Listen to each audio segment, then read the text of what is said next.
Ngayon pong afternoon ay meron tayong series break kung saan ay hindi ito nakabatay sa anong team natin, kundi let's just allow the Holy Spirit to give us the message that He wants to share with us para sa afternoon na ito. And today, I'm going to share with you ang patungkol sa paksa na inilagay ni Lord sa heart ko. Ito ay may kinalaman patungkol sa pagpapala ng Diyos. About the blessing of God. At ang topic na ating mariringgan ngayon ay 5 uri ng taong pagpapalain ng Diyos. Ilan sa inyo rito gusto nyo pagpalain kayo ng Diyos? Yung iba ayaw nilang pagpalain ng Diyos, no? Sige, ulitin natin. Ilan sa inyo rito nais nyong pagpalain kayo ng Diyos? Hindi lahat ng tao ay nakakatanggap ng pagpapala ng Diyos. Meron lang 5 uri ng tao na pwedeng makaranas ng pagpapala ng Diyos. Sa mga ayaw mag-amen, sorry na lang po kayo dahil ang pagpapala ay tinatanggap by faith. Kung ayaw mong maniwala, hindi ka nakasama sa pagpapalain ng Diyos. Ano ba ang pagpapala ng Diyos? Tingnan natin sa next slide po natin. Para malaman ba natin, ano ba yung sinasabing pagpapala ng Diyos sa atin pong mga buhay? So, ang pagpapala po ng Diyos ay una, ayaw limitaw dito.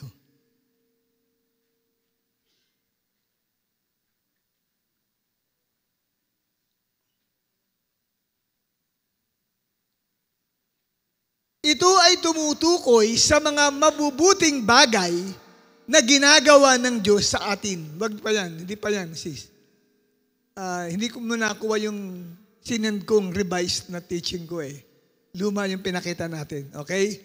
Sabi, ano ang pagpapala? Ito ay tumutukoy sa mga mabubuting bagay na ginagawa ng Diyos sa atin. Ito ay pwedeng mga spiritual o tumutukoy sa ating spiritual na buhay, mga pangangailangan natin sa araw-araw, at mga mabubuting pangyayari na nagaganap sa buhay natin. So, ang pagpapala ng Diyos ay tumutukoy saan? Sa mga mabubuting bagay na ginagawa niya sa atin. Tandaan ninyo, ang sabi ng awit 103, talatang 2 hanggang 5. Ito, babasahin ko po sa inyo. Si Yahweh ay papurihan, o aking kaluluwa, at wag mong kaliligtaan, mabubuti niyang gawa. Ang lahat kong kasalanay siya ang nagpapatawad, at anumang aking sakit, ginagamot niyang lahat. Sa bingit ng kamatayan, ako ay inililigtas at pinagpapala ako sa pag-ibig niya't habag. Sa sarili, ang dulot niya ay kasiyahan habang buhay. Kaya naman, ang lakas ko ay lakas ng kabataan, katulad ng sa agila, ang taglay kong kalakasan. So, hinalimbawa rito sa binasa ko sa inyo sa awit 103. Ano ba ang pagpapala ng Diyos? Alam niyo po, pag ang pagpapala ng Diyos hindi mo naranasan, ikaw ay isang taong kaawa-awa. Wala kang patutunguhan dahil wala kang basbas o bendisyon o pagpapala ng Diyos. At kahit kailan ay hindi mo mararanasan umunlad ang buhay mo. Gusto mong makatapos ang pag-aaral, hindi. Hanggang kinder ka lang. Gusto mong maging honor, wala. Hanggang 75 ka lang. Kasi bakit? Wala ang bendisyon o pagpapala ng Diyos sa buhay ng isang tao. Kaya, merong isang lalaki sa Bible, ang pangalan niya ay Jacob. Siya yung pinalitan ng pangalan ng Diyos na naging Israel. Kaya merong tayong bansang Israel. Pero ang dating pangalan nung mama ay Jacob. Isang magnanakaw o mandaraya. At ang taong ito, gusto niyang magkaroon ng pagbabago sa kanyang kapalaran. At may banta siyang na-receive mula sa kuya niya na ang pangalan ay si Esau, na pag nagkita sila, siya ay papatayin. Bakit? Dahil ito pong si Jacob ay kanyang ninakaw, kinuha, yung dapat na pagpapala ng pagkapanganay doon sa kuya niya. Kaso niloko niya ang kuya niya, pati ang tatay nila, kaya siya ang naka-receive ng bendisyon ng pagpapala. At alam niyo kapatid, habang siya ay nagpipray, ay biglang may lumitaw na isang lalaki na nakipagbunong sa kanya. Gabi yun, hindi niya nakikita kung sino yun. Kaya lang nagmamadaling araw na, ay sinabi ng lalaki, bitawan mo ko. Sabagat hindi mo po pwedeng makita ang aking muka. Yun pala, yun yung Diyos na nagkatawang tao. Kaya lang si Jacob, sabi niya, hindi kita bibitawan hanggat hindi mo ako pinagpapala o binibindisyonan. Ganun yung paghahangad noong pong Jacob na ito, na mapa sa kanya ang basbas o pagpapala ng Diyos sa kanyang buhay. Sana ganun din ang hangarin mo, na hindi ka lalabas sa lugar na ito, na hindi mo natatanggap ang basbas, ang bendisyon o ang pagpapala ng Diyos sa iyong buhay. Kaya sabi mo sa katabi mo, huwag kang lalabas o huwag ka munang uuwi hanggat hindi mo natatanggap ang bendisyon, ang basbas o ang pagpapala ng Diyos. At kanina ay in-example ko sa inyo, ano ang pagpapala ng Diyos? Tumutukoy sa mga mabubuting bagay na ginagawa ng Diyos. Ngayon, gaya ng aking nabanggit, ang paksa natin ay 5 uri ng tao na pagpapalain ng Diyos. Kung hindi mo makita ang sarili mo sa 5 uring ito, edi sabi mo kay Lord, Lord, gusto ko po matulad ako doon sa 5 uri ng taong yun na makatatanggap ng basbas o pagpapala mo sa aking buhay.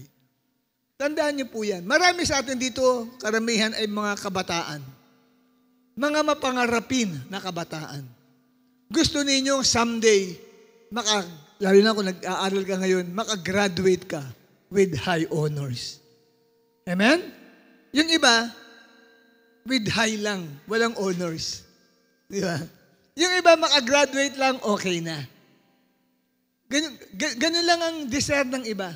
At makakuha lang ng trabaho dyan, kahit ano na lang, kahit maliit lang ang sahod, okay na sa kanila. Pero hindi lahat ng tao, ganun ang desire. May iba, gusto nila, maranasan nila ang totoong pag-unlad ng buhay nila. Gusto nilang yumaman. Gusto nilang magkapera. Gusto nilang gumanda ang buhay nila para ang kanyang mga magulang ay maiahon niya sa kahirapan. Ang tanong, yan ba ay posible kung makakamit ko ang pagpapala ng Diyos? Opo. Sapagkat pag nasa iyo ang pagpapala ng Diyos, kapatid, tiyak magtatagumpay ka sa buhay mo. Amen? Bakit sulyap lang ang iyong nasa kanan at nasa kaliwa? Mukha bang pinagpapala yung katabi mo?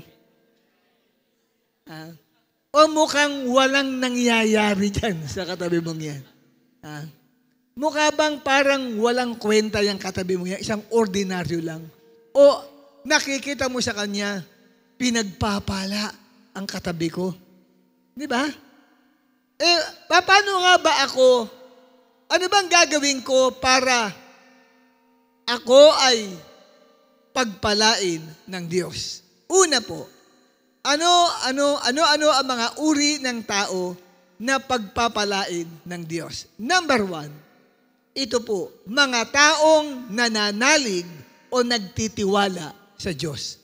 Yan ang pinagpapala. Taong nananalig.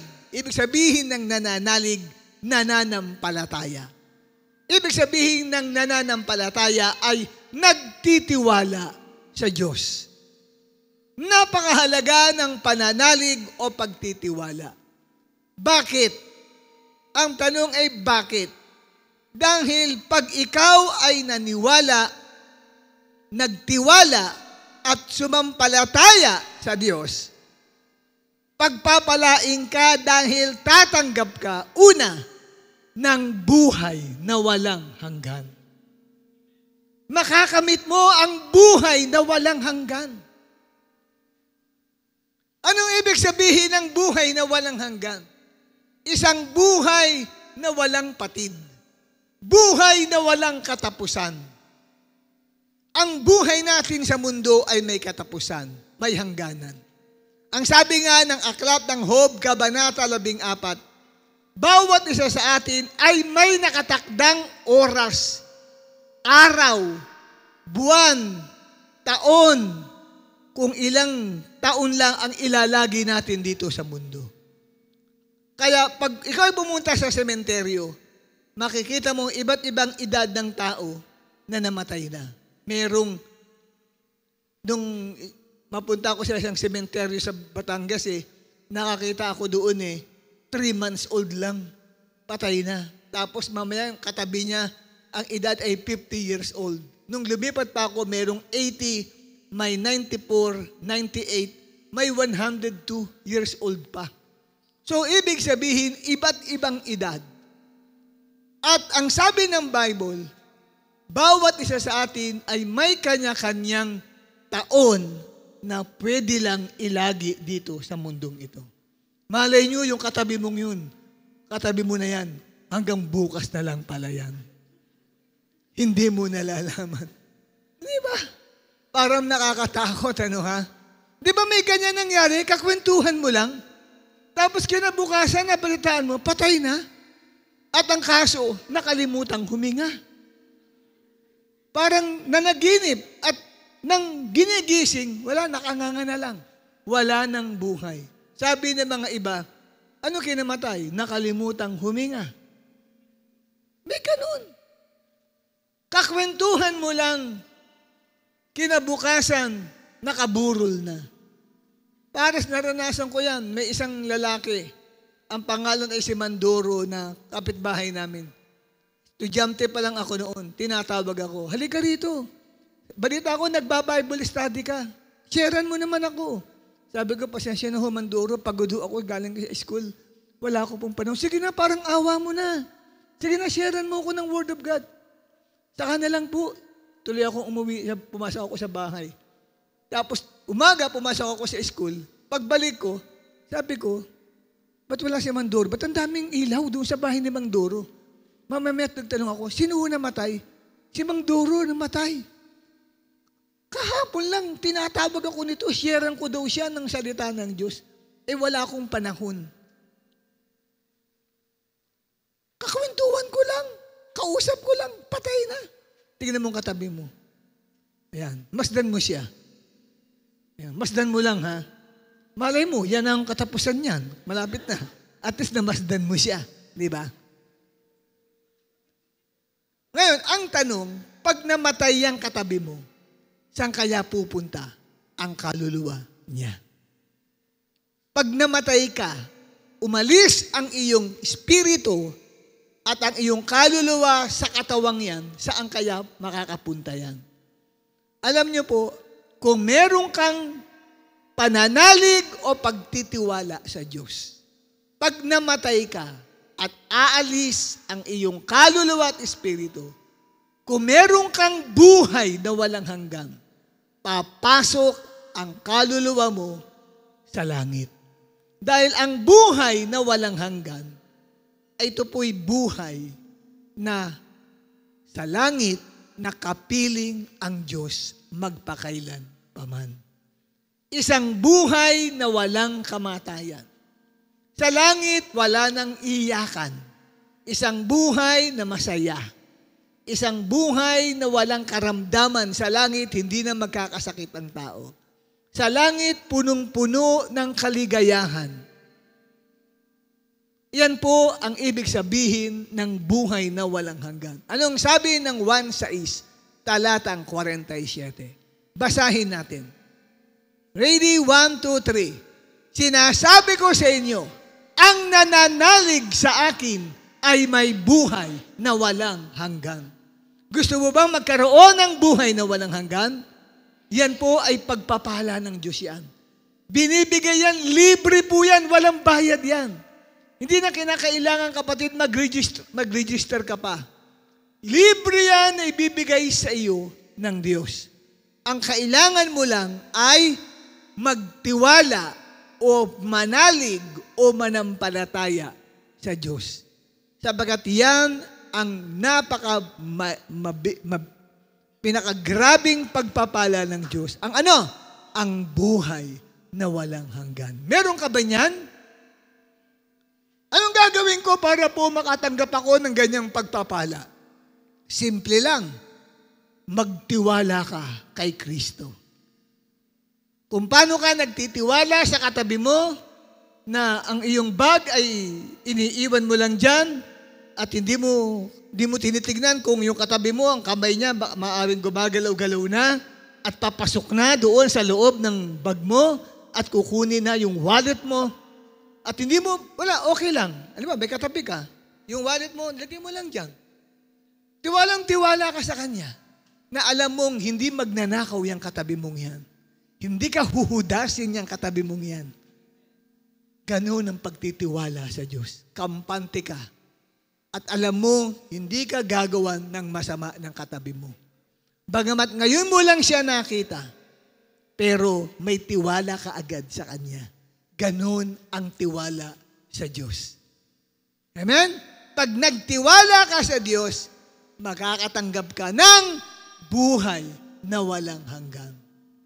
Kaya ngayon pa lang, sabihin mo, ako'y nagtitiwala. Sige, one more time. Yung malakas-lakas. Yung parang bagong abot ng 1,000 sa'yo. Parang ganun. Sabihin mo, ako'y nagtitiwala sa Panginoong Hesukristo. Kaya ako ngayon ay may buhay na walang hanggan. Kalibitin mo ang katabi mo, sabi mo, sigurado ka na sa langit.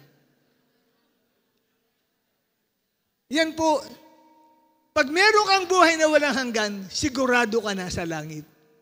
Nakalista na ang pangalan mo sa aklat ng buhay.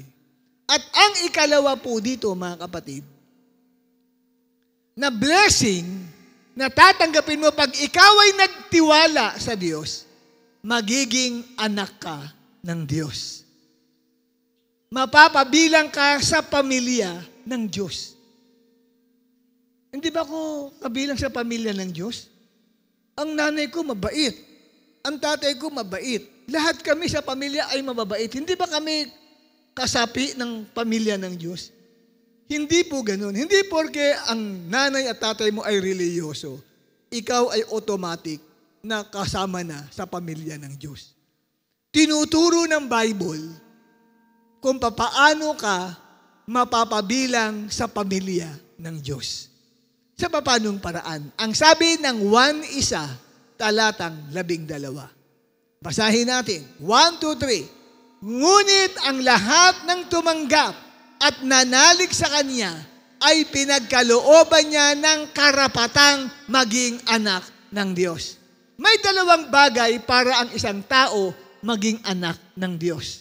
Una, tumanggap at ikalawa ay manalig, yung magtiwala o sumampalataya. So, hanggat hindi mo ito nagagawa, hindi ka po pwedeng mapabilang sa pamilya ng Diyos. Kaya para ikaw ay kilalaning anak ng Diyos, blessing yan. Dahil tayong lahat naging anak ng dyablo. Tingnan mo ang katabi mo. Wala lang, hindi mo lang nakikita yung ano niyan, yung sungay niyan, pero may sungay yan. No? Invisible na sungay yan. Lahat tayo anak ng dyablo. Nung isang araw nga may nakausap si Jesus Christ pag nabasa niyo sa Bible. Mga reliyosong tao to ha. Ang sabi ni Jesus sa kanila, ang inyong ama ay si Satanas. Sabagat yung gusto ni Satanas ang inyong ginagawa. Nagulat yung mga reliyosong tao. Ito kabilang sila sa relihiyon ni Moses. Ang tawag ay relihiyon ng Judaism sa Israel. na-meet ni Jesus Christ yan. Pero ang sabi sa kanila ni Jesus Christ, mga reliyosong tao, ang kanila raw ama ay si Satanas. Kung tatay nila si Satan, kabilang sila sa pamilya ni Satanas. Yung mga taong ito, nagbabasa ng Torah. Ibig sabihin, ito po yung kanilang Old Testament Bible. Lagi silang nasa templo. Nandoon sa Jerusalem ang templo. Lagi silang sumasamba sa Diyos doon. Pero sabi ni Jesus, kayo ay mga anak ni Satanas. Nagulat yung mga tao. Paano naging anak ni Satanas? Kasi yung ginagawa daw nila, yun yung ginagawa ni Satanas. Sino ba si Satanas? Ang sabi ni Jesus sa 1 Gs, ang magnanakaw ay naparito upang magnakaw, pumatay at bumuksa. So, yung mga taong iyon, kapatid, ay mga magnanakaw. Pero paano parang kaya nila ninanakaw? Nagnanakaw sila. Pag hindi nila sinasabi ang katotohanan patungkol sa Diyos. Kasi nire-reject nila si Jesus Christ eh. Ayaw nilang tanggapin si Jesus. So yung ginagawa nila, yung mga tao, sinasabihan nila, huwag kayong maniniwala kay Jesus Christ. Ninanakaw nila yung kaligtasan para sa tao. Kaya, diyan kapatid, sinabi sa kanila ni Yesu Kristo, kayo ay anak ni Satanas. Kung sila naging anak ni Satanas, ikaw kaya, baka anak ni Kulapu. Di ikaw pa kaya. Di ba? Ngayon, kung ikaw ay parang nakukumbinsi na kita na anak ka nga ni Satanas, paano naman ako magiging anak ng Diyos? Ito nga pinag-aaralan natin yung 5 uri ng taong pagpapalain ng Diyos. Una, ikaw ay kailangang nananalig at sumasampalataya sa Diyos. Kailangan nagtitiwala ka sa Diyos. Ang sabi ng 1:1-12, lahat ng tumanggap at nanalig kay Jesus ay pinagkalooban niya ng karapatang maging anak ng Diyos. So, kailangan kang sumampalataya at tanggapin, anyayahan mo si Jesus sa puso mo. At ano, kapatid, ang mangyayari sa iyo, magiging anak ka ng Diyos. Kung gagawin mo yan ngayon, paglabas mo, kapatid, sa lugar na ito, hindi ka na anak ni Satanas. Anak ka na ng Diyos. Kaya pag pinakilala ka ng magulang mo, ito anak ko, hindi mo lang ako anak. Anak din ako ng Diyos. Sino nagsabi sa inyo yan? Narinig ko yan doon sa nagpipreach na pastor. Kasi ang binigay niya yung verse na John 1:12. Ano raw sabi? Kinabisa ko pa ang lahat ng tumanggap at nanalig kay Jesus ay binigyan niya ng karapatang maging mga anak ng Diyos. Sabi ng mama mo, ako rin gusto ko rin maging anak ng Diyos. Sama ka sa akin sa Sunday. Amen? Kasi yan po ay napakahalagang bagay. Pagpapala yan ng Diyos. Blessing yan ni Lord. Kaya kung gusto mong pagpalain ka, mapabilang ka sa 5 uri ng tao na pinagpapala ng Diyos. Ano yung una? Ang taong nananalig at nagtitiwala sa Diyos. At ang ikatlo, kapatid, na pagpapalang pwede mong matanggap kung ikaw ay nagtitiwala at nananalig sa ating Panginoong Jesucristo, ikaw ay magiging tagapagmana ng Diyos. Maring malungkot ka dahil tinanong mo ang papa't mama mo, may mamamanahin po ba ako sa inyo? Wala anak Wala kami tayong lupa. Meron tayong lupa, kaya lang sa paso. Kung yun pamamana namin sa iyo, ay napakalit naman lupa yun. Wala kami mapamamana sa iyo. Tayo umuupa lang ng bahay. Pero pag ikaw pala ay nanalig at sumampalataya kay Kristo, wow, heredero ka pala. Ano yung sabihin ng heredero? Tagapagmana Nino? Hindi ng magulang mo. Tagapagmana ng Diyos. Pag sinabing tagapagmana, lahat ng ari-arian, amen? Ay, ikaw ay may karapatan. Ang Diyos, kapatid, siya ang lumikha ng lahat ng bagay. Amen po ba? Naniniwala ba kayo? Nilikha ng Diyos ang lahat ng bagay. Ang Diyos may-ari ng buong mundo. Kung siyang may-ari at tagapagmana ka, ikaw rin ay tagapagmana ng lahat ng nilikha ng Diyos. Iba'y totoo ba yan? Baka naman ang bobola lang po kayo. Bawal po dito ang magsinungaling. Sa Roma 8, talatang 17. Ano ang sabi diyan? Basahin ng lahat ng tagapagmana. Tumayo lahat ang tagapagmana ng Diyos. Sige, at babasahin natin. At kasama na ang mga nakikitayo. Okay? Sige, basahin natin Roma 8:17. 1, 2, 3.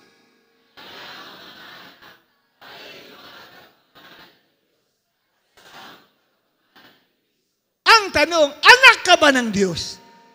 Kung anak ka ng Diyos, ang sabi, yamang mga anak, tayo'y mga tagapagmana nino. Praise the Lord. Lahat ng pag-aari ng Diyos ay sa iyo. Palakpakan natin si Lord. Kamayan mo ang iyong katabi. Wag mo nang umupo. Kamayan mo muna siya. At sabihin mo sa kanya, heredero pala tayo. May mamanahin ka pala. Akala mo wala. Sige, lahat ng mga tagapagmana ay umupo na po kayo. Di ba blessing yan? Amen? Pagpapalayan ng Diyos. Una, mayroon kang buhay na walang hanggan. Sigurado ka na hindi ka pupunta sa impyerno pag namatay ka. Saan ka pupunta? Sa langit. Ikalawa, ikaw ay anak na ng Diyos. At ikatlo, ikaw ay tagapagmana ng Diyos. Yan ang nakita kong pagpapala pag tayo ay nagtiwala at nanalig sa ating Diyos na buhay. At ang ikaapat, kapatid, no, sa sinasabi nating mga taong nagtitiwala at nananalig sa Diyos ay tumatanggap ng pagpapala ng Diyos. Ano yung ikaapat? May mabuting mangyayari sa iyong buhay. May mabuting mangyayari sa buhay mo. Ba't nawala yung ating ano? Okay? Aklat ng Jeremias 17, talatang 7 hanggang 8. Yung mga may Bibles na dala dyan, kung meron kayong katabing baguhan, tanungin mo nga siya, baguhan ka ba? I-share mo yung Bible mo. Okay? Kung ang Bible mo nasa cellphone, hawakan mo mahigpit ang cellphone mo kung medyo bago yan. Baka mamaya agawin yan sa'yo. Kasi may karanasan tayo dito. May bagong dalo, bagong laya sa Manila City Jail. Nakidalo rito sa gawain. Mamaya-maya, habang nagwo-worship, nakita nagse-cellphone yung sister. Kaya nga pag sa gawain, dapat hindi kayo basta nagse-cellphone. Bagong atin lang yun. Lumapit. Sabi ganyan, pwede mahiram yung cellphone mo, may tatawagan lang ako. Dahil nga nasa church, akala niya kapatiran, kasi first time lang din nun, yung pala bagong laya sa Manila City Jail. Ang kaso ata ay pandurukot. Di pinahiram naman niya. Sabi lang, lalabas lang ako kasi maingay dito. O sige, mamaya, nung hahanapin niya, hindi niya na makita yung tao. Wala na. Nawala ang cellphone niya. Ang mamahal pa man din. Okay? Kaya kung hindi mo kilala yung tao at hihiramin ang cellphone mo, sabihin mo, sige, eto.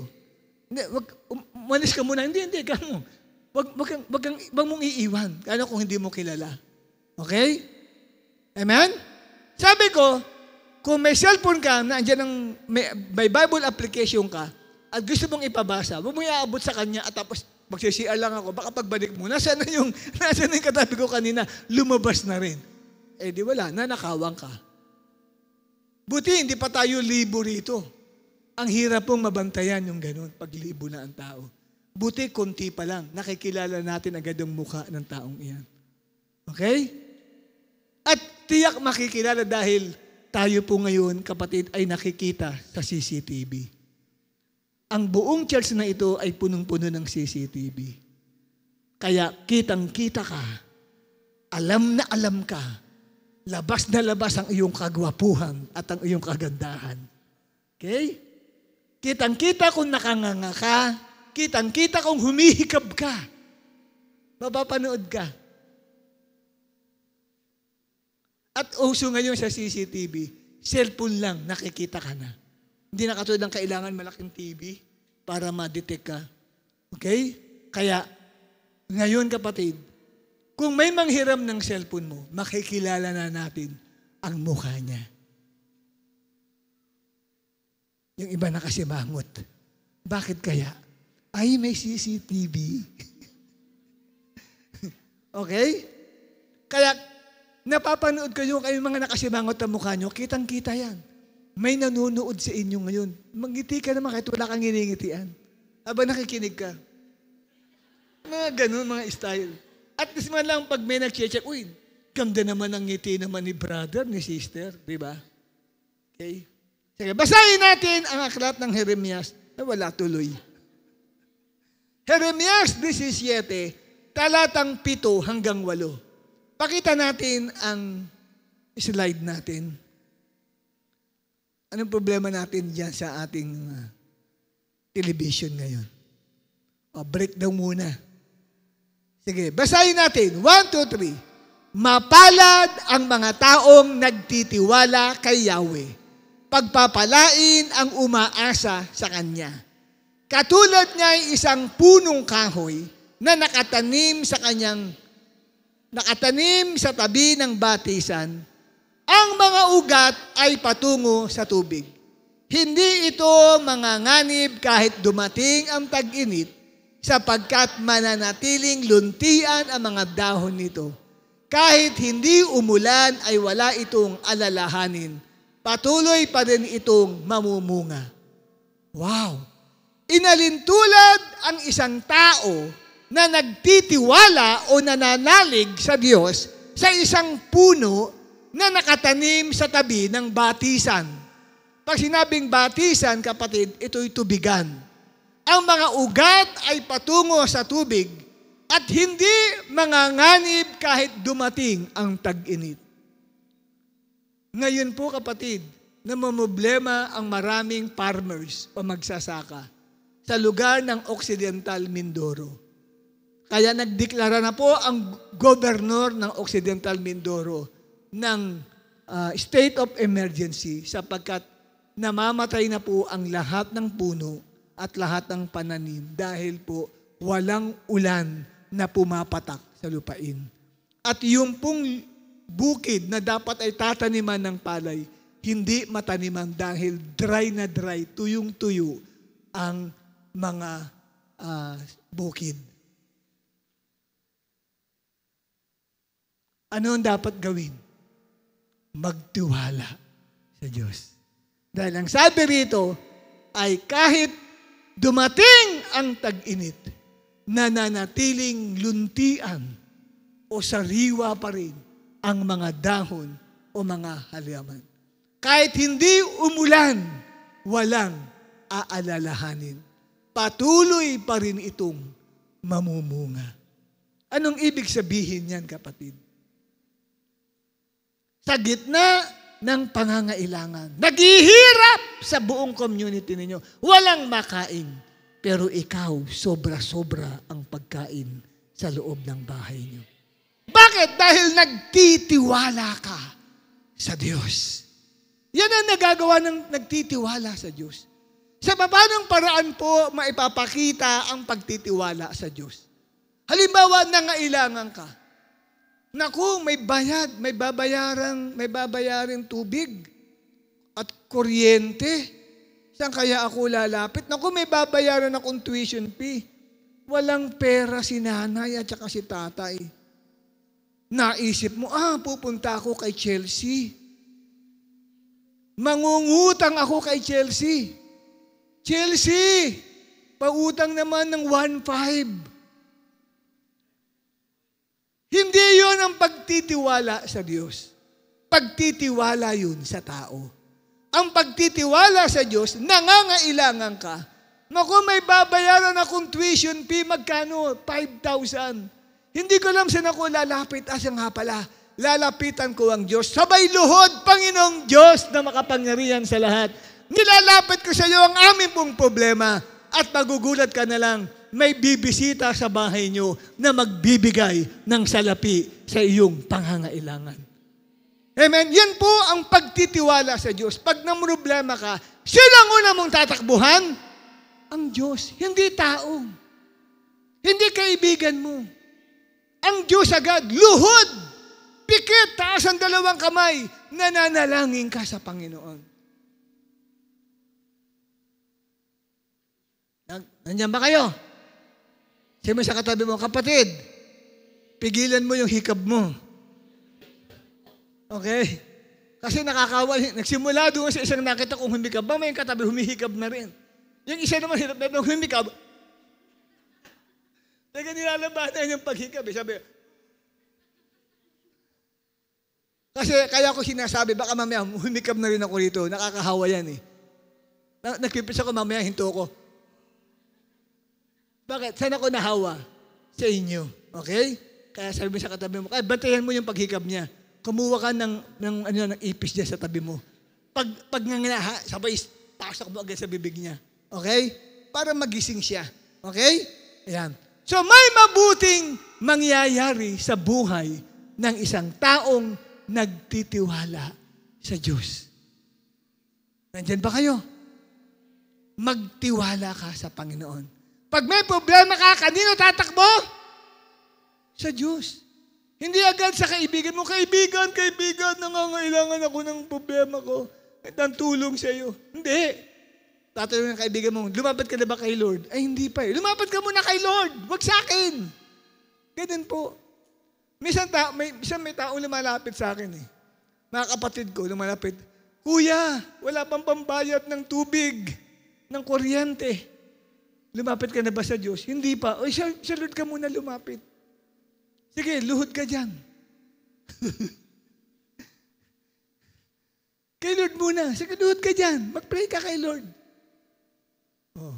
Alam ko, kakausapin ako ni Lord yan para abutan ka ng bahid mo sa kuryente. Hindi, ako agad ang tatakbo. Ano, ako ba si Lord? Hindi. Amen? Tatakbuhan natin. Sino? Si Lord. Sa Kanya kaagad, tatakbo. Okay? Ayan.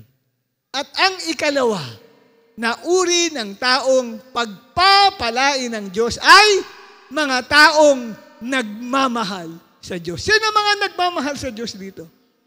Pakiwagayway nga ang mga nagmamahal sa Diyos. Ayun, praise the Lord.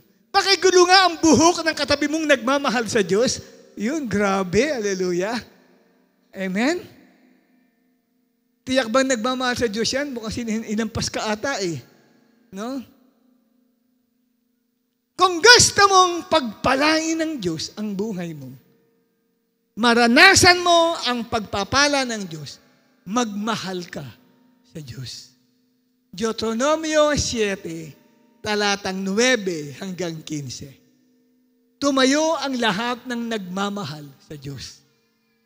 Okay. Yan. Sabi mo sa katabi mo, hindi ka nakigaya sa akin, ha? Yan, ha? Walang gayahan, ha? Okay? O, basahin natin ito. Sino malinaw ang mata? Taas ang kamay ng malinaw ang mata. O, yung iba nila, pag di mabasa, mag-lip-sync na lang kayo. Okay, ready? 1, 2, 3. Kaya't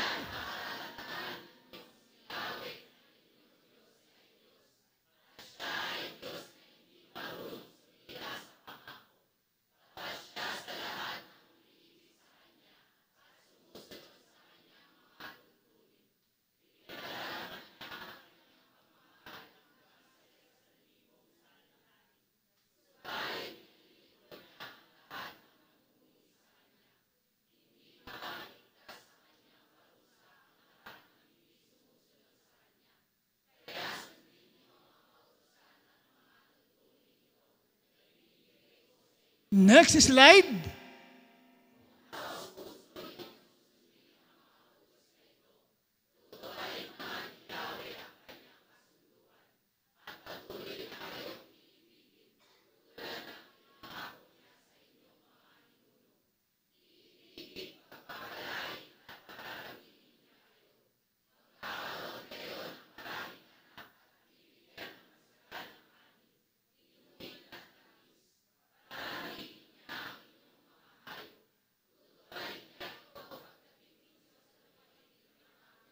Sa inyong mga ninuno, purihin ang Diyos. Palakpakan natin si Lord sa pagkakabasa natin ng kanyang mga salita. At next pa, slide, meron pang slide yan. Yan, verse 14.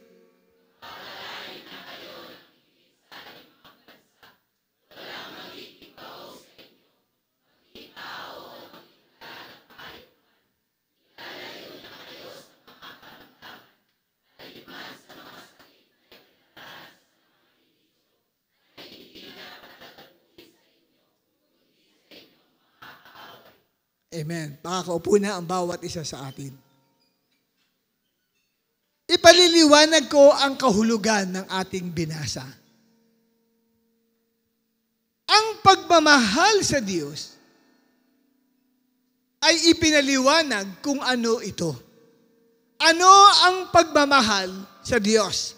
Batay sa binasa natin kung ating uunawain. Ang ibig sabihin po pala ng pagmamahal sa Diyos, ang pagmamahal pala sa Diyos ay pagsunod sa utos ng Diyos. Ang pagmamahal sa Diyos ay hindi pala ito binibigkas lang. Mahal ko ang Diyos. Yun. No? Mahal mo ba ang Diyos? Opo, mahal ko ang Diyos. Mahal pala niya ang Diyos. Hindi po doon lang ang kahulugan ng pagmamahal sa Diyos.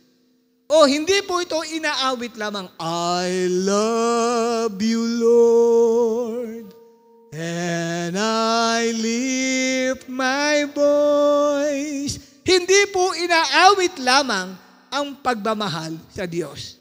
Kundi ang pagmamahal sa Diyos ay may katibayan ng pagkilos o paggawa. Na ang pagmamahal sa Diyos, ibig sabihin, ay pagsunod sa utos ng Diyos. Kahit hindi mo sabihing mahal mo ang Diyos, basta ginagawa mo ang utos niya, mahal mo ang Diyos. Parang ganito, mahal ko ang mother ko. Mahal na mahal ko yan, alam nyo ba? Ang tanong, pag inutuso ka ba ng nanay mo, nak, alika, bili ka nga ng toyo dyan sa kapitbahay. Kayo naman, may ginagawa ko rito, ipa naman utusan nyo, no? Pero mahal na mahal ko nanay ko. Mahal ko siya ba? Love you ba? O sige anak, maglinis ka. Ang dami kong ginagawa, ang dami kong assignment eh. Ang tanong, mahal ba niya? Hindi. Bakit hindi niya mahal totoo ang nanay niya? Hindi naman sumusunod sa utos ng nanay. Ganito rin sa Diyos. Sinasabi natin, inaawit pa natin, I love you, Lord. Pero hindi naman tayo sumusunod sa utos ng Diyos. Kaya baliwala ang lahat ng pagsasalita natin na mahal natin ang Diyos. At sinabi ng Panginoong Yesus, kung mahal niyo ako, susundin niyo ang aking mga salita. Kaya ibig sabihin, ang pagmamahal sa Diyos at ang pagsunod sa Diyos ay iisa lang ang kahulugan. Laging magkasama ang dalawa. Hindi po pwedeng paghiwalayin ang pagmamahal at ang pagsunod sa Diyos. Sapagkat iisa lamang po yun. At dito po ay sinabi mismo sa atin pong binasa, kanina lamang, na kung saan ay sinasabi na tapat ang Diyos sa lahat ng umiibig sa Kanya. Ilang sa inyo nagmamahal sa Diyos? Kung totoong nagmamahal ka sa Diyos, tapat siya sa iyo. Pag sinabing tapat, maintindihan mo ang kahulugan ko kung nagkaroon ka ng girlfriend o boyfriend. Agad hindi ka nagkakaroon ng katipan o ng asawa, hindi mo maipaliliwanag kung anong ibig sabihin ng tapat. Di ba? Tama ba ako? Chloe Ann? Tama. Chelsea? Chelsea Ann, tama rin ako? Tama. Ikalawang Chelsea, tama rin ba ako? Nagka-boyfriend ka na ba? O wala pa, hindi ka. Yung, sino ikaw nagka-boyfriend ka na? Sino, hindi, boyfriend, lalaki ang tinuturo mo eh. Sino nagka-girlfriend na nito, nagka-boyfriend? Ito mga, si Babylin. Ikaw ba nagka-boyfriend ka na, Babylin? Asa si Babylin? Ay, ikaw pala si Babylin. Sino ka? Sorry. Babylin, nagka-boyfriend ka na ba? Ay, hindi pa. Sino na pwede kong matanong dito? Na si Russell, si Mark Russell, nasaan? Si Mark Russell, nasaan? Inahanap ko si Mark, ayun, nakatago pala. Ito, nagka-girlfriend ka na, Mark. O yun. Alam niyo po, pag pumasok ka sa isang relationship, alam mo na ibig sabihin ng loyal. Na hindi ka titingin sa iba. Na hindi ka papayag na magkagusto sa iba. Siya lang ang apple of your eye. Wala nang iba. Siya lang ang focus mo. Kahit dumaan pa dyan ang sinumang maganda at gwapo, wala, puro pangit sa iyo lahat yan. Isa lang ang maganda at gwapo sa iyo, yung iyong boyfriend o girlfriend. Tama po ba ako, kapatid? Ganon din sa Diyos. Sabi ng Diyos, kung mahal niyo ako, ako'y magiging tapat sa inyo. Pag sinabing tapat, ibig sabihin, kahit kailan, kapatid, hindi ka kayang ipagpalit ng Diyos sa iba. Mananatili siya na loyal sa iyo. Grabe, pag minahal natin pala ang Diyos, matindi pala ang balik sa atin. Merong matinding pagpapala na ipadarama sa atin ang Diyos. Ano ang sabi ng Panginoong Diyos? Tapat siya sa lahat ng umiibig at sumusunod sa Kanya. So, yung pag-ibig sa Kanya at sumusunod, iisa lang pala yun. Pag mahal mo si Lord, sumusunod ka sa Kanya. Pag sumusunod ka sa Kanya, mahal mo si Lord.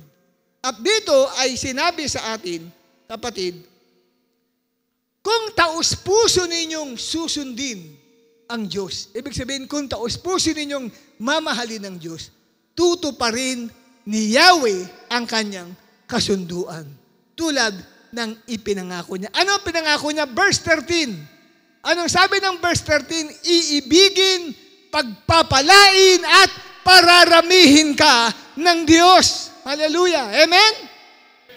Bibigyan ka ng masaganang ani, masaganang inumin, at langis, at pararamihin niya ang inyong mga hayop. Bakit yan ang mga binabanggit? Kasi during that time, ang hanap buhay ng mga tao sa Israel ay agricultural po ang kanilang hanap buhay. Mga pagtatanim, pag-aani, yun po, kapatid, ang kanilang hanap buhay. So, ibig sabihin, kapatid, kung ikaw ay totoong nagmamahal sa Diyos, wala kang trabaho ngayon, bibigyan ka ng Diyos ng magandang trabaho.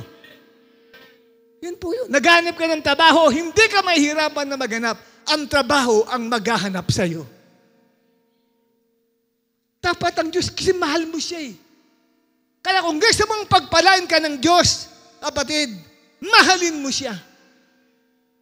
Hindi ka mahirapan pag-aawayan ka ng mga tao, kumpanya. Pag-aawayan ka. Hindi nila hayaang mawala ka dahil nagmamahal ka sa Diyos. Bakit ang trabaho po mukhang nilalapit ako pa palayo ng palayo? Nasa niyo na ba yun? Na para bagang naghanap kang trabaho, lumalayo ang trabaho sa iyo. Check mo sarili mo, nagmamahal ba ako ng totoo sa Diyos? Am I really loving God? Kasi pag hindi mo totoong namahal ang Diyos, kasi ang Diyos naman nakakakita ng totoo sa puso natin, hindi tayo makapagkukubli sa Diyos. Pwede tayong magkunwari sa tao. But in God, never tayong makapagkubli ng totoo nating kalagayan. Kasi hindi po sinungaling ang Diyos. Amen, mga kapatid? At ano ang sabi ng verse 14? walang magiging baog sa inyo. Maging tao o maging alagang hayop man. Kung ikaw ay isang cell group leader at totoong nagmamahal ka sa Diyos, hindi ka mababaog. Meron kang taong mapagwawagian o maaanyayahan sa church. Pangako ng Diyos yan. At verse 15, kung gusto mong maproteksyonan ka at hindi ka magkasakit, anong pangako ng Diyos? Kung mahal mo siya, ilalayo ka niya sa mga karamdaman. Kaya ganun na lang ang desire natin sa mga mahal natin sa buhay, sa mga magulang natin, sa mga kapatid natin. Maglingkod kayo sa Panginoon. Mahalin po ninyo ang Diyos. Kasi oras na may minahal tayong iba na higit pa sa Diyos, pumapasok ang mga sakit at karamdaman sa buhay natin. At ang pangako ng Diyos, alinman sa mga sakit na ipinarana sa mga Ehipsyo, ay hindi niya padadapuin sa inyo, kundi sa inyong mga kaaway. Marami bang umaaway sa iyo? Sila ang magkakasakit at hindi ikaw. Dahil bakit? Nagmamahal ka sa Diyos. Palakpak naman sa Panginoon. Amen. At ito, kapatid, may talata tayong babasahin. Mag-ingat po kayo. Ilan sa inyo nagmamahal sa Panginoong Jesucristo? Taas na kami na nagmamahal. Ayan. Kung nagmamahal kayo kay Jesus, huwag niyong hayaan na may makapagnakaw ng pagmamahal na yan. Kung halimbawa, dalaga ka at nagmahal ka kay Jesus, may nanligaw sa iyo, tapos sinagot mo, later on, yung pagmamahal mo na wala kay Jesus, napunta sa boyfriend mo. O kaya ikaw naman, kapatid, ay lalaki at wala ka pang girlfriend, sabi mo, mahal na mahal mo si Jesus. Nung makilala mo yung iyong naging girlfriend, hanggang sa nawala na ang interest mo kay Jesus, napunta sa girlfriend mo. Ano ba? Pwedeng kapitan ka ng sumpa. Umalis na yung sumpa sa'yo, kaya lang may sumpang kakapit na panibago sa buhay mo. Dahil hindi mo na mahal si Jesus. Saan makikita yan? Pakita natin. 1 Corinthians 16:22. Basahin ng isang may boyfriend. Ng isang may boyfriend, ha? Tumayo ang isang babae na may boyfriend. Sige, sino nais bumasa? Huwag niyong ikahiya na may boyfriend kayo. Sino babasa? Sige, yan. Yan ay si Chelsea. Sino ang boyfriend mo, Chelsea? Si Brian po. Praise the Lord. Kamag-anak ni Fernando ba yan? Hindi naman. Ano ba apelido? Alvarez, kala ko po eh. Kasi kala ko si Brian po. Makakako kamag-anak ni Grace po. Okay? Sige, pakibasa nga po yan. 1 Corinthians 16:22. Sumpain ang sinumang walang pag-ibig sa Panginoon. Maranatha, dumating ka nawa, Panginoon namin. Amen. Ano ang sabi? Sumpain ang sinumang walang pag-ibig sa Panginoon. Pag sinabing sumpa, pagkawala ng gabay, patnubay, at pagpapala ng Diyos. Parang iniwan ka ni Lord, inabandon ka ni Lord. Pag iniwan ka ni Lord, wala ka nang magagawa sa buhay mo. Kasi wala magproprotect sa'yo. Kaya ang diablo mamimiesta sa'yo, si Satanas, pati mga kampo niyang demonyo, mamimiesta sa buhay mo. They will infest your life. Sari-saring sako na ang pwedeng dumating sa'yo. Kahit tumakbo ka sa Diyos, nasaan na si Lord? Wala na, iniwan ka kasi may sumpa ka. Yun ibig sabihin ng sumpa. Walang proteksyon ng Diyos sa'yo, walang pagpapala ang Diyos sa'yo. Iniwan ka ng Panginoon. Ngayon, pag hindi mo na minahal si Jesus, sa halip na in love ka sa boyfriend mo, at may gawain, sabi ng boyfriend mo, labas tayo. Punta tayo ng MOA. Sunday service ngayon, meron kami. Sino bang mas mahal mo? Si Jesus na yan o ako? Kung naman, di ka mabiro. Sige, ikaw, mahal ko. So, hindi ka ngayon dadalo ng church. Magkasama kayo ng boyfriend mo at namamasyal para kang nasa langit ang pakaramdam mo. Pero sa totoo nun, kapatid, kumakapit na ang sumpa sa'yo. Kasi ang sabi ni Pablo sa 1 Corinthians 16:22, sinumpa ni Pablo ang sinumang hindi umiibig sa Panginoon Ang sabi ni Pablo, sumpain ang sinumang walang pag-ibig sa Panginoon. Kaya ingatan ninyo ang pag-ibig nyo sa Diyos. Dahil yan din ang susi ng pagpapala sa buhay ng isang tao. Amen? Sino mahal mo? Ang girlfriend mo o si Jesus? Ang mga sumagot, yung mga walang girlfriend eh. Yung may girlfriend, di ata makasagot. Okay? Tanungin mo ang katabi mo. Tanungin mo siya. Sino mas mahal mo? Ako o si Jesus? Sino mahal niya? Ako o si Jesus?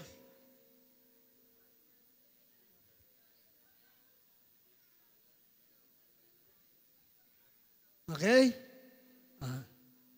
Ang ikatlo, ano ang mga uri ng tao na pagpapalain ng Diyos? Ikatlo na uri ng tao, mga taong mapagpakumbaba at mapagsisi. Iyan ang ibibless ang buhay. Kung gusto mo kapatid na mabless ang buhay mo, maging humble ka at maging mapagsisi kang tao. Ano ang sabi ng Isaiah 57, talatang 15? English ito. Lahat ng marunong bumasa ng English, tumayo! Aba, dumami marunong bumasa ng English ha. Kalibitin mo katabi mo, ang galing mo naman. Husay mo ha, basa ka English ha. Okay? Hindi, maglilipsing lang ako. Ready? 1, 2, 3. For thus says the one who is high and lifted up, who inhabits eternity, whose name is holy. I dwell in the high and holy place, and also with him who is of a contrite and lowly spirit, to revive the spirit of the lowly, and to revive the heart of the contrite. Makakaupo na po kayong lahat. Ano sa Tagalog yung contrite? Mapagsisiyan. Yung lowly, mapagpakumbaba. Ang sabi ng Diyos mismo, siya ay isang banal na nabubuhay sa mataas at banal na lugar. At kasama niya sa kanyang presensya ang mga mapagsisi at mapagpakumbabang espiritu.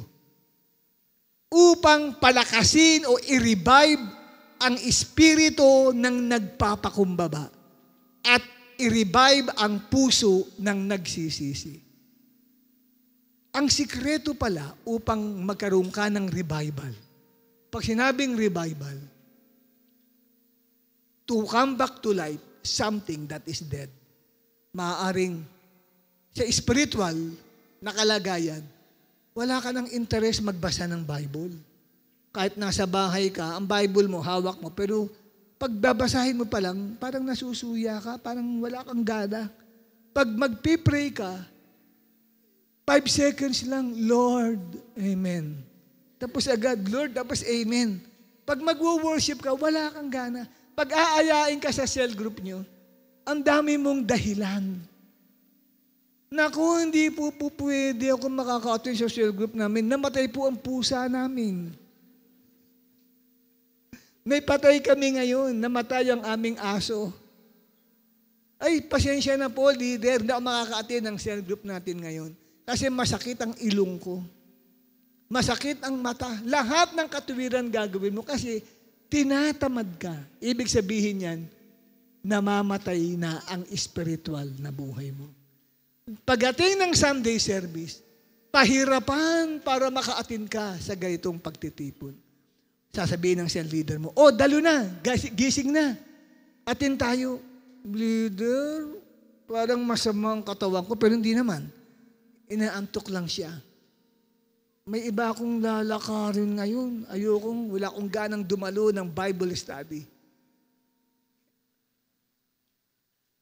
O kaya naman kung may negosyo ka, leader, hindi ako makakapunta ngayon kasi magluluto ako. Magtitinda ako. Pagka ganun, namamatay na ang spiritual niyang buhay. Anong mangyari? Kailangan tumanggap siya ng pagpapala.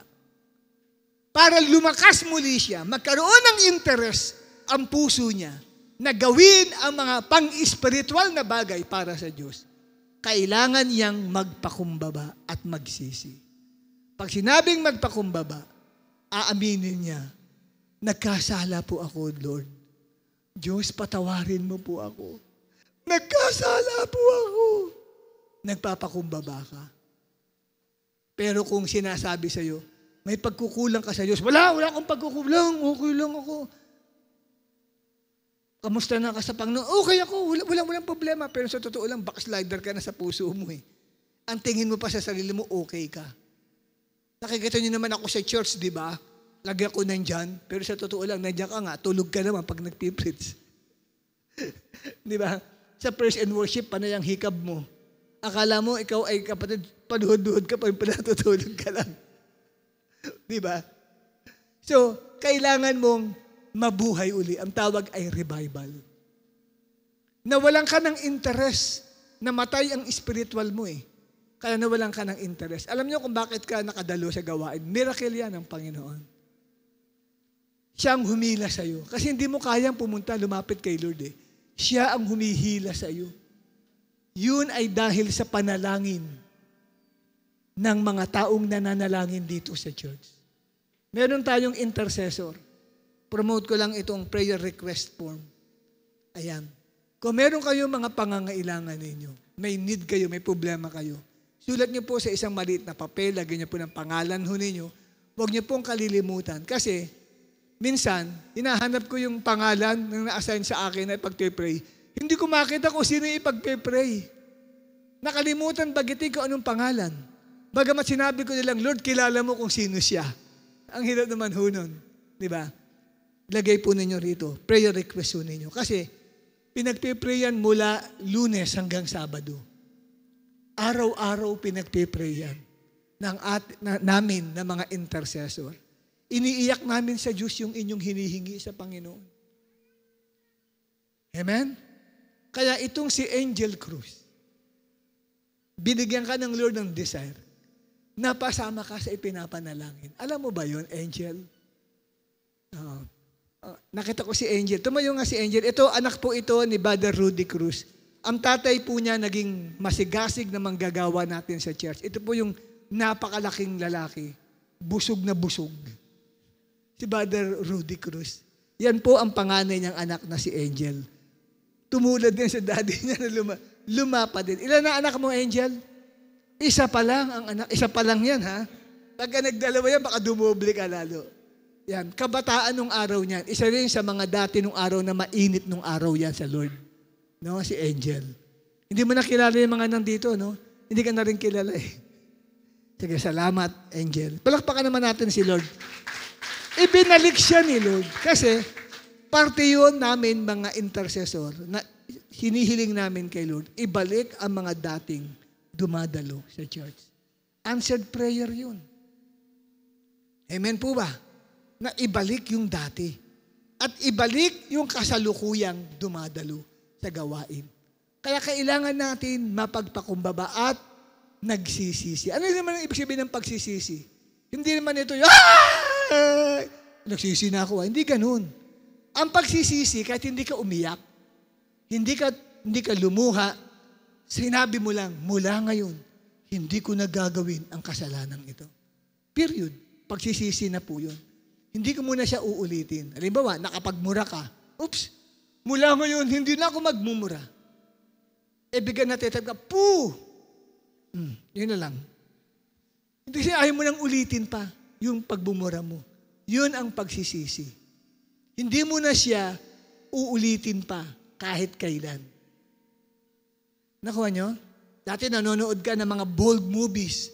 Hindi na ngayon. Mula ngayon, hindi ko na siya panonoorin pa kahit kailan. At maaring 50 years ago na yun, hanggang ngayon, hindi ka na nanood pa ng mga pornographic movies. Yun ibig sabihin ng pagsisisi. At yan ang pinagpapala ng Diyos. Amen? Gusto niyo bang pagpalain kayo ng Diyos? Anong gagawin? Magpakumbaba tanggapin mo nagkasala ka. Tanggapin mo, kapatid, na ikaw ay may pagkukulang sa Diyos. At ika-4, ano ang mga uri ng tao na pagpapalain ng Diyos? Mga taong, anong oras na ba? Palabasa ng Biblia. Woo! Palakpak naman sa mga nagbabasa ng Biblia. Ito ang uri ng taong pagpapalain niya. Ano raw? Mga taong palabasa ng Biblia na may intensyon na sundin ang nababasa niya. Hindi po pagpapalain ng Diyos, nagbabasa lang, period. Hindi po yun. Dapat nagbabasa ka ng Bible pero may layunin ka. Gagawin ko yung kung ano ang nabasa ko dun sa Biblia. Anong sabi ng Josue 1:8? Tumayo ang mga nagbabasa ng Bible. Ayan ha. Liars will go to hell. Wag tatayo ang hindi nagbabasa. Baka biglang masunog ka na lang dyan sa upo. Kinatatayuan mo, ha? Okay? Josue 1:8. Totoo, nagbabasa ka ng Bible? Talaga, may Bible ka pala? Sige. Basahin natin. 1, 2, 3.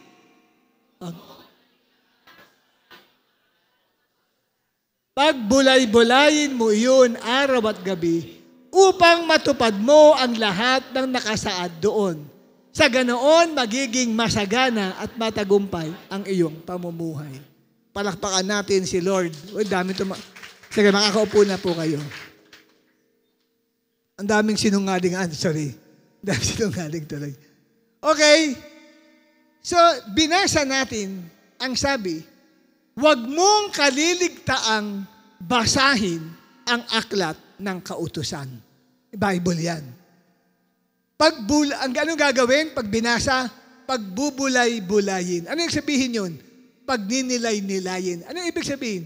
Kailangan mong isipin siya. Unawain kung ano ang kahulugan niya. Yun yung sabihin ng pagbubulay-bulay. Bakit? Upang matupad mo o magawa mo o maipamuhay mo ang lahat ng nakasulat doon. Kaya pag nagbasa ka ng Bible, tiyakin mo, susundin mo. Hindi nabasa mo lang, period. Wala na. Ginawa mo ba? Hindi, binasa ko lang. Hindi po yun. Kasi bakit? Pag ikaw ay pagbabasa plus pagbubulay-bulay equals pagsasakatuparan at ano ang bunga? Magiging masagana at matagumpay ang buhay mo. Magsasaksid ka sa buhay. Uunlad ang buhay mo. Gaganda ang buhay mo. Hindi ka mananatiling mahirap.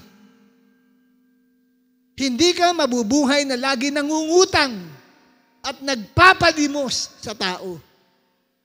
Hindi yun. Ito ang sikreto para gumanda ang buhay natin. Ang sabi, ano ang uri ng mga tao na pagpapalain ng Diyos? Nagbabasa ng Biblia na may intensyon na sundin ang binabasa. Yan po. Subukin ninyo. Gusto mo, kapatid, na umayos ang buhay mo? Umunlad ang buhay mo? Hindi ka na nangungutang pa? Pag-atin lang sa church, makailangan mo pang manghiram ng iba, pamasahe mo para papunta sa church? Hindi na, kapatid. No? Basahin mo ang Bible. At pagkatapos mong basahin, anong gagawin mo? Kailangan mo siyang isipin, ano kaya ang kahulugan nito para sa akin? At gawin mo, i-apply mo sa iyong buhay. At ano ang resulta? Magiging masagana at matagumpay ang buhay mo.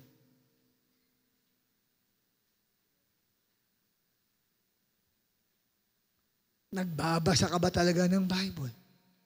Kasi yan ang problema sa mga estudyante natin sa School of Leaders. Hindi nakakapag-submit ng devotion. Yung dibo nga lang, namumblema sila. Kaya ako nagbibigla ko sa inyo, nagtatayuan kayo na kayo nagbabasa ng Bible. Yun nga ang problema namin.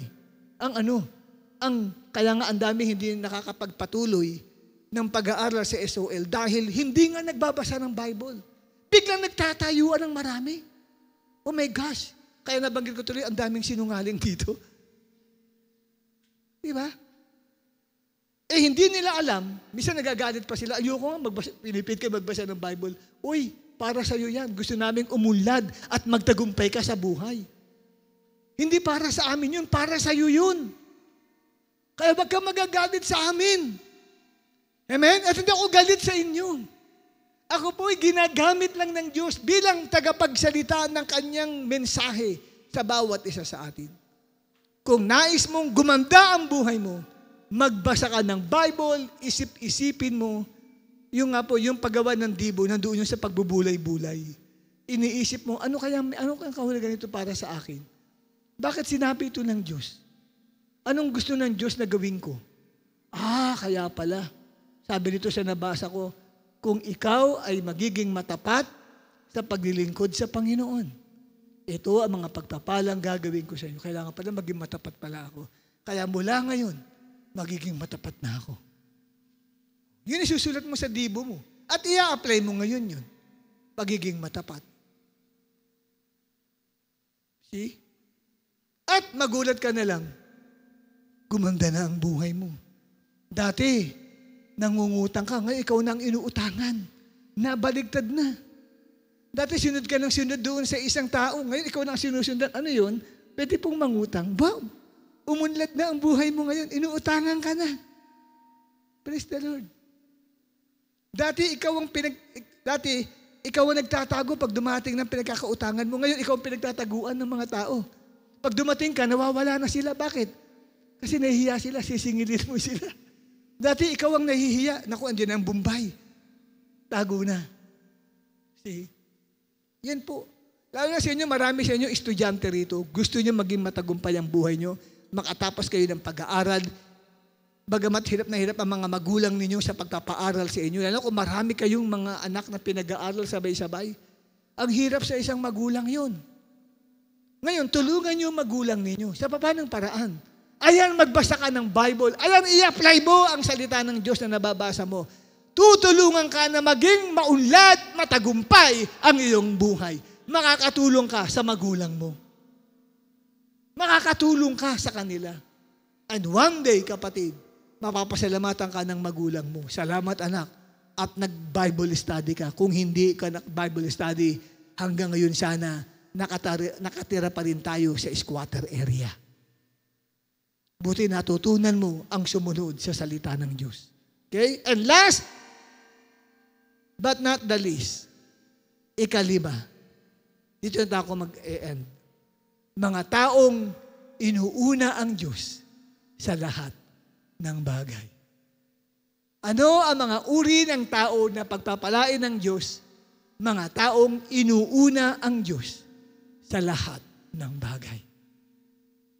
Gusto mong pagpalain ka ng Diyos? Uuwi ka, yan ang mensaheng dala-dala ng isip mo. 5 uri ng tao na pagpapalain ng Diyos, kailangang inuuna ang Diyos sa lahat ng bagay. Priority si God. Mateo 6, talatang 23. Sino nakakabisa nun? Tumayo sa harapan, ang makakapagkabisa ng bibigyan ko ng tumataginting na 100 pesos. Sige, Brad. Pakipatay nga natin. Para di mabasa yan. Sige. Tingnan niyo kung tama. Anong version ng NIV po. ha? NIV? Buksan niyo sa NIV. Kasi ESV yan. Buksan niyo sa NIV yung Bible niyo. Kung tama. Pag may maling isa, hindi para sa kanya 100, baka para sa iyo yan. Okay? Ready? NIV, Brad? Sundan nyo. Yung mga NIV. Angel, Cherry Angel, NIV version, buksan mo sa ano mo. Kung tatama nga. CJ, tingnan mo, CJ, itong asawa mo, kung tama, NIV ha. Okay, sige, wala magko-coach. Ready? 1, 2, 3. Matthew 6:33. Seek first the kingdom of God and His righteousness, and all of things shall be added unto you. Tama ba? Seek first, sabi niya. Seek first, sabi niya, seek first the kingdom of God and of His righteousness. May kulang. May kulang na isang salita. Praise God. O sino ba, kapatid, ang makapag-re-recite? Eto, meron ka ng pang milk tea. Hallelujah. May pang coffee brew ka dyan sa kanto. Sige, ilaban. Anong version? NIV. Sige. Harap ka sa kanila. But seek ye first the kingdom of God and His righteousness, and all these things shall be added unto you. O, tama ba? May mali, may kulang. Okay. Sino ba? Diyan sa itaas, sabi ka tahimik ang mga nasa balcony. O yun, naghihilahan pa sila. Ayun, yan. Tinutulak pa yung isa. Si Ronaldin, hinihila na kanyang cell leader. O sinong hihilahin dito ng cell leader? O sige, 100. Sige na, naghihikapan pa iba. Ayan, eto na. Hinila lang po ito. Hinila lang to ng kanyang primary leader. O sige, anong version, Ronaldin? NIV. NIV. O sige, already tahimik. Matthew chapter 6 verse 33. But seek first the kingdom of God and His righteousness, and all these things shall be added to you as well. Tama? Bakit? Shall be added to you as well? Ano ba yun? Shall be given unto you. Will be given. NIV. Si Tintin kaya, Tintin Hunyo. Eto, itataas niya ang apelyido ng mga Hunyo. Ayan. Matthew 6:33. Seek Anong NIV. version? NIV. Seek first the kingdom of God and all His righteousness, and all these things shall be added unto you. Ginamit ba and all His righteousness? Wala namang all eh. Wala po ba? Oo eh.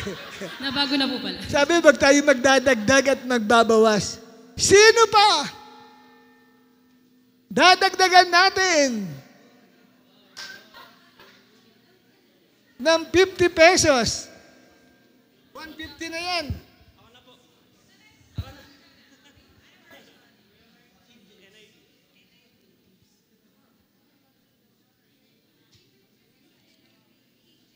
O ito, 150 na, bibigay ko. Makapag-recite lang ng Matthew 6:33. O Brad, dali ka rito. Ikaw na lang. Mukhang malaki ang pangangailangan ni brother ngayon. Sige, Brad. Anong version? NIV version. NIV. O, sige. Ready? 1, 2, 3. Matthew chapter 6 verse 33. But seek first the kingdom of God and His righteousness, and all these things will be added unto you. Mali pa rin eh. Kasi sa NIV, alika na Brad, alika na. Ibang NIV. Yung iba sa inyong version, pinagsama yung ibang version eh. Okay, sige. Anong pangalan mo, Brad? Rapi po. Rapi. Yun. Sinong cell leader mo? Si Kuya Mark Rapi. Yung Kuya Mark. Okay, okay. Sige, ready? Matthew 6 verse NIV po. Naligo po ako, Pastor. Naligo ka. Okay. Ano po? Matthew 6 verse 33. But seek first the kingdom of God. Mali agad sa umpisa, Brad eh. Ay, ito. Yung mga baguhan natin. Ano ka dito? Ayan. Anong pangalan mo pala? Faye po. Faye. Sinong cell leader mo? Si Ate Ralin po. Si Ate Ralin. Okay, sige. Ibandera mo ang... Ano ba? Taga saan ba ito? NIV po. Taga Dalpan. Sige. Alika, sa gitna. Sa gitna. Sis, dito sa gitna. Para makita ka sa camera. Anong version? Matthew chapter 6 verse 33. But seek first His kingdom and His righteousness, and all these things will be given to you as well. Yeah! Yes! Woo! May nanalo na! May nanalo na! Hallelujah! Woo! Hallelujah! Naka 150 pesos. Medyo 633. Nasilat tayo nasilat ang mga matatagal na isang bago at nakapag-recite. Praise the Lord. Palakpakan natin si Lord. Amen? Lahat daw ng pangangailangan natin ay idaragdag o ibibigay sa atin. Ibig sabihin, meron ka na, bibigyan ka pa ng Diyos. Yun po yun. Pagka po inuna mo ang Diyos, meron ka na, bibigyan ka pa. Punong-puno na nga ang wallet mo, may dumarating pang pagpapala. Pag inuna mo ang Diyos sa buhay mo. Amen? Dapat may lakad ka ngayon. Nandito ka. Pero may pera ka na. Kaya lang bibigyan ka pa ng Diyos. Kaya wala ka nang mapaglagyan. Wala ka nang mapaglagyan. May dumarating pang pagpapala. At para kanino yun? Inuna mo si Lord, sabi mo, para sa akin yun. Amen? Tumayo tayong lahat, mga kapatid.